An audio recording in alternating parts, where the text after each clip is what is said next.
आज हम पढ़ रहे हैं फ्यूचर परफेक्ट टेंस। अब फ्यूचर परफेक्ट टेंस खुद समझ में आ रहा है कि भाई ऐसा कोई काम जो फ्यूचर में ही कंप्लीट हो गया होगा, फ्यूचर तक कंप्लीट हो गया होगा। जैसे अब देखिए, अगर मैं आज लिखना चालू करूं और लिखने में मुझे 2 घंटे लगेंगे, तो 2 घंटे बोले तो 12 बजे से लेकर तो 2 बजे तक मेरा काम हो गया होगा।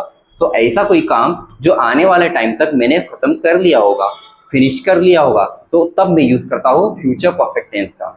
अगर इंदौर पहुंचने में बुरहानपुर से 5 घंटे लगता है, अगर मैं 7 बजे निकलूं तो कितने बजे पहुंच चुका होऊंगा? मैं 12 बजे पहुंच चुका होऊंगा। मेरी मम्मी खाना बना चुकी होगी 1 घंटे में, तो ये हमने बताया कि भाई 1 घंटे बाद मेरी मम्मी ने खाना बना लिया होगा।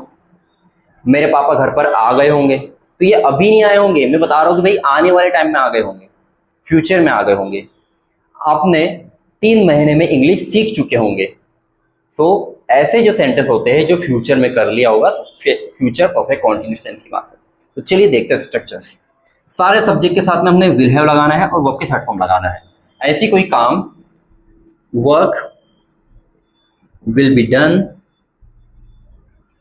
इन फ्यूचर,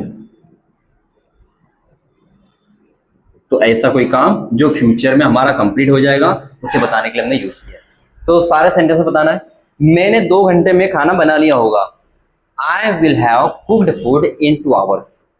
वो इंदौर पहुंच चुकी होगी। She will have reached Indore. 2 बजे तक मैंने खाना बना लिया होगा।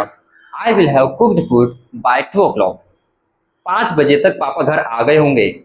My father will have come home by 5 o'clock। वो 12 बजे तक घर पहुंच चुकी होगी।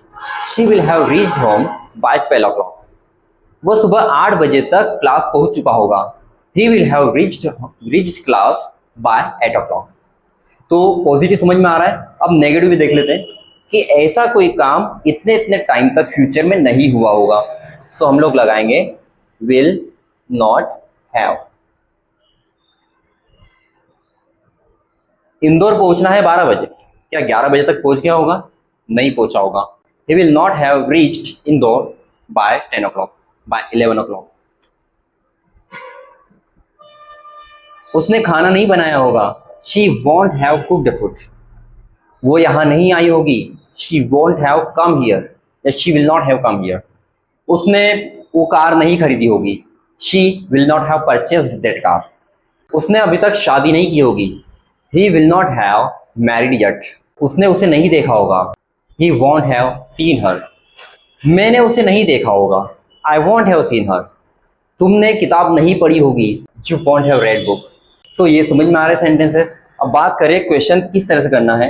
आपको क्वेश्चन करने के लिए सिर्फ विल आगे लेकर के आना है। तो विल हम लोग लगाते हैं कि भाई ऐसा कोई काम आपने कर लिया होगा क्या? क्या आपने 1 घंटे में खाना बना लिया होगा? Will you have cooked food? क्या वो यहाँ आ गई होगी? Will she have come here? क्या पापा ने नाश्ता कर लिया होगा? Will father have taken breakfast? क्या उसने सिग्नेचर कर ली होगी? Will she have signed here? क्या आपने उसे देख लिया होगा? Will you have seen her? क्या टेलर ने कपड़े सिल लिए होंगे? Will tailor have stitched my dresses? क्या मैकेनिक ने मेरा मोबाइल सुधार दिया होगा? Will the mechanic have repair my mobile? क्या मैकेनिक ने मेरा लैपटॉप सुधार दिया होगा? Will the mechanic have repair my laptop? क्या उसने किताबें बेच दी होगी? Will he have sold the book? क्या वो बस में बैठ चुकी होगी? Will she have sat on the bus? क्या आपने ये मोबाइल खरीद लिया होगा? Will you have purchased this mobile? क्या स्टूडेंट्स ने चैनल को सब्सक्राइब कर लिया होगा?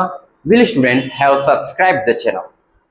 सो उम्मीद करता हूँ कि आपको वीडियोस लेक्चर्स समझ में आ रहे हैं। तो मिलते हैं अगले वीडियो में, तब तक के लिए bye, see you, take care.